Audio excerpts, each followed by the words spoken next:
جی ناظرین، حکومتی پالیسیوں اور مہنگائی کے خلاف ڈیرہ غازی خان میں ہونے والے اپوزیشن کے پی ڈی ایم جلسے میں شرکت کے لیے تونسا سے جے یو آئی اور دیگر اپوزیشن جماعتوں کے قافلے روانہ ہو گئے ہیں۔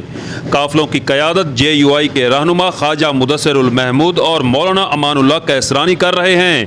داؤ موڑ پر موجود رہے ہمارے رپورٹر فیاض حسین زور، ریتڑا میں ریاض حسین لاشاری اور تونسا میں رحمت اللہ قادری، جن کے مطابق سینکڑوں گاڑیوں پر ہزاروں افراد کا قافلہ ڈیرہ غازی خان کی طرف روانہ ہو گیا ہے۔ کلمہ چوک تونسا پر جے یو آئی کے رہنما اور ایم این اے کے امیدوار خواجہ مدثر المحمود نے میڈیا سے گفتگو کی۔ ان کا کہنا تھا یہ قافلہ اب رکنے والا نہیں ہے، حکومت کے خاتمے تک احتجاج جاری رہے گا۔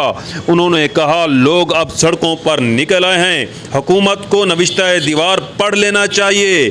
ان کا کہنا تھا اب ہم آگے بڑھنے کے لیے چل پڑے ہیں، پیچھے نہیں ہٹیں گے۔ آئیے آپ کو دکھاتے ہیں یہ رپورٹ۔ بسم اللہ الرحمن الرحیم۔ میں تمام دوستوں کا مشکور ہوں کہ جو آج اس جذب ہمت سے یہاں تشریف لائے، اور آج دیکھیں گے تحصیل تونسا کے لوگ کہ تحصیل کا سب سے بڑا کارواں انشاءاللہ ڈیرہ غازی خان کی حدود میں داخل ہوگا، اور یہ ایک اس سیاست کی تبدیلی کا پیش خیمہ ہوگا، اور انشاءاللہ ہم قائد جمعیت، قائد صدر پی ڈی ایم حضرت مولانا فضل الرحمان کے دست و بازو بنتے ہوئے اس حکومت کی تبدیلی کا پیش خیمہ ثابت ہوں گے انشاءاللہ۔